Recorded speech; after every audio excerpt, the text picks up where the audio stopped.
Hello, my name is Jim. Welcome to my booktube channel about books and reading and stuff. I wasn't planning on putting out a video today. Usually I post videos on Wednesday and Sunday. Tomorrow, Sunday, the OTAG video is being unleashed. But I wanted to share a couple of things with you. One good, one not so good. Good. I've hit my reading challenge target on Goodreads. At the beginning of the year I challenged myself to read 50 books, and having finished Beloved yesterday I hit that target of 50 books. Not so good, I was declined my first request at NetGalley for Noor by Nnedi Okorafor. I was hoping to get an eARC for that because I enjoyed Nnedi by the same author. With NetGalley you have a choice to request books or read now. Usually I go for the read now option, and I've chosen 7 books through read now, but I've also requested 5. 2 of these I received, the Cartographer's Secret and The Pursued and the Pursuing. One of them now have just been declined, and 2 are pending, so we'll see how that goes. I was particularly pleased with hitting the Goodreads target because last year I only hit the target on the last day, on the 31st of December, when I read StormWrack and Spindrift by Margaret Pinard. Also last year some of the titles were really cheats. Well, a lot of them were really cheats because I counted a lot of short stories in with the books total. So I probably only read about 33, 34 books, and the other 16 were short stories that I inserted to make the total. 2019 my ambition was less ambitious, it was 40 books and I managed to read 43. 2018 I didn't even set a challenge. 2017 I set a very small challenge at 24 books, which I passed and read 28. And 26 I failed. I set my challenge at 72 books and managed to finish 49. These are going in reverse order. I'll tell you the books I've read. The last one I just finished was Beloved. Before that was The City That Barks and Roars, a sort of Zootopia noir for adults where all the characters are anthropomorphic animals, which was a lot of fun. The Gambler by Dostoevsky, We the Drowned by Carsten Jensen, which is a fantastic book, it's a Danish bestseller, and I hope to have a video out about that soon. Then there's Contest of Principles, which is part of the Book Trek 2021. The Adventures of Tom Sawyer, I finally got round to reading, having missed it out as a child. Inhuman Trafficking is a legal thriller. If you like The Firm by John Grisham, you'll probably like this. It's set in the murky world of sex trafficking in the southern states of the United States. Their Eyes Were Watching God, a classic in African American literature by Zora Neale Hurston. I listened in part to the audiobook to get an authentic voice for the African American vernacular. Northanger Abbey, this was my read for Jane Austen July, which I finished in August. And that's The Cartographer's Secret by T. Cooper. This is historical fiction set in the Hunter Valley in Australia at the end of the 19th century and beginning of the 20th century. This was really good. If you want to know more about any of these books, you can ask me in the comments. Her Winter of Darkness, Melinda Woodhull. This was the first book I got from Book Sirens. It's a police procedural and it was really good. The Pursued and the Pursuing by A.J. Odasso. This was a queer sequel to The Great Gatsby, which I didn't care for very much. A Wizard of Earthsea by Ursula K. Le Guin. This is a young adult fantasy written in the 60s and including a wizard school many decades before Harry Potter was conceived. The Great Gatsby, this is a rereading. I think I should reread quite a few more books. Atomic Habits, this is unusual. in that it's both a self-help book and I listened to it on audiobook, but I found it quite useful. Mary Barton, Elizabeth Gaskell. This was my first Elizabeth Gaskell, set in the Mills of Manchester. It was a good read. Georgia in the Mountains of Poetry by Peter Naismith. I think this is the best book you can read if you're interested in Georgia as a country. Migrations by J.L. Torres. This was a collection of short stories set either in Puerto Rico or with the Puerto Rican community in America. This was a little disappointing. Scarlet Sins by Dane Cobain was good. Dane Cobain is a booktuber. His channel is Dane Reads.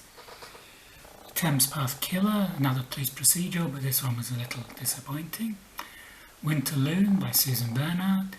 This was a coming-of-age novel. It was brilliant. It was set in Minnesota, and I did a review of this. Little Brother by Ibrahim Balde and Ahmet and Adzalis Antia. This is about a migrant's journey from Guinea to Europe via the Saharan Desert and all the troubles he encounters along the way. It's a memoir, so it's based on Ibrahim Balde's true story. He was looking for his little brother, hence the title. In Dark Water, a police procedural by Lynn McEwan. This was a new author to me. All the 50 books I've read so far this year have been by different authors, and many of them, maybe 30 or 40, are new authors to me. And Stuff, this is about the psychology of hoarding, about people who hoard too many things, whether it's old newspapers or garbage or antiques, whatever, and it makes their life a misery. Return to the Enchanted Island by Johari Revelson. This is the first book I've read from Madagascar. There are not many books translated from Malagasy or from French into English about Madagascar. The Watcher Girl, this was the first book I requested, the first book I read from NetGalley. This was one of the Read Now options. The Pearfield by Nana Ektimishvili. This is Georgian. It was longlisted for the Booker Prize.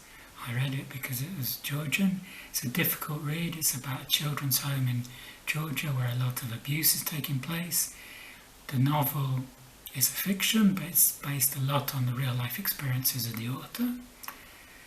The Dead Stay Dumb by James Hadley Chase. This is an old thriller that was written in the 1930s. The Bone Jar, S.W. Kane. This was a police procedural. This was the book that got me back into reading police procedurals. This is a genre I feel very comfortable reading. It's something I'm very familiar with, having watched a lot of police procedurals in the past and read writers like Ruth Rendell and P.D. James. Kitchen by Banana Yashimoto. This is not like anything else I've read. This is a domestic drama by a Japanese author, and it talks a lot about loss and about found family. Now we get into the first 20 books of the year. There's Anna Karenina, which I started at the beginning of January and finished in April. This is the longest book I've read this year. It's over 800 pages. It's a fantastic read. Leo Tolstoy. Villa Pacifica, Kapka Kasabova. This did a lot for geographical diversity. The author was born in Bulgaria. She moved to New Zealand. Now she lives in Scotland.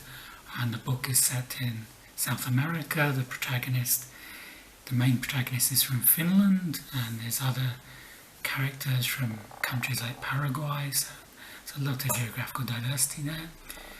There's Binti by Nnedi Okorafor. This was Nnedi Okorafor. It was her eARC that I've been declined from, but I really enjoyed this. I was hoping to get another book by her. Clive James, Play All. This is the Australian broadcaster talking about all the TV series that we're watching these days, like Game of Thrones, The Wire, The West Wing. Mapmaker by Neil Gaiman. This was a cheat because this was a short story. Noor by K.W. Jeter. Jeter wrote the sequel to Blade Runner, and this is set in a Blade Runner-like future. It's very gritty, it's not a very pleasant read.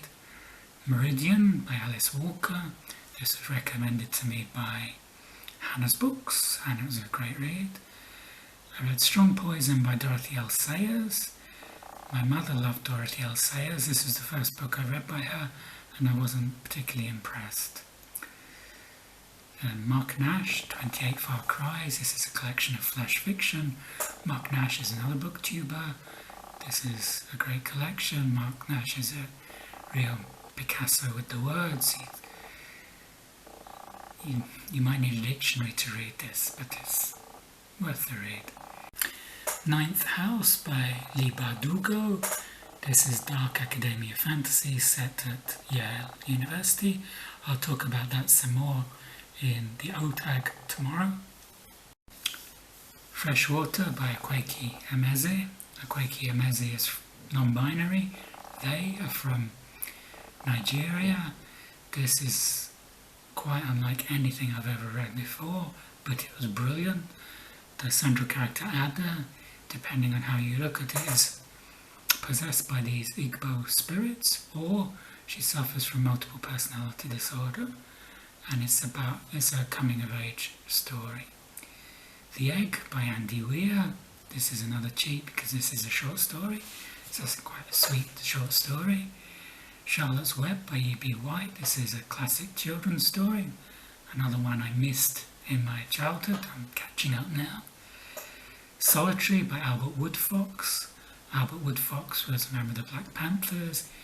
He was no angel, that's for sure, but he was given life imprisonment for killing a prison guard, which he didn't do, and he spent most of that time in solitary, over 40 years in solitary confinement. It's amazing he survived, and he survived sane.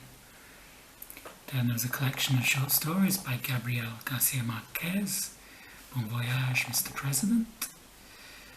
Tracy Chevalier, Remarkable Creatures. This is about Mary Anning, who looked for fossils in Lyme Regis. It's historical fiction based on true characters. Mary Anning was, in a sense, the mother of paleontology. At the time, she wasn't accepted by the Geological Society because they only accepted men, but she found some of the early dinosaur fossils in England. Where the Crawdad Sings by Delia Owens. This is about an abandoned child in South Carolina. It's historical fiction set in the 1950s and 1960s. Bloodchild by Octavia E. Butler. This is a short story in science fiction. Sort of Kaigan by M.L. Wang. This, I think, is my favourite book this year, and this was the first full-length book I read this year. It's a standalone fantasy in the style of Japanese historic fantasy, and it's very intense, it's very heart-wrenching. The central character, Misaki, she's a mother. The three main female characters are all mothers in this, which is very unusual in the genre. And the first book I read was again a bit of a cheat. This was The Mark on the Wall by Virginia Woolf. This again was a short story. So those are the 50 books I've read this year. If you like this video, you can like and subscribe below, and I'll see you on the next video. The OTAG comes out tomorrow. Bye bye.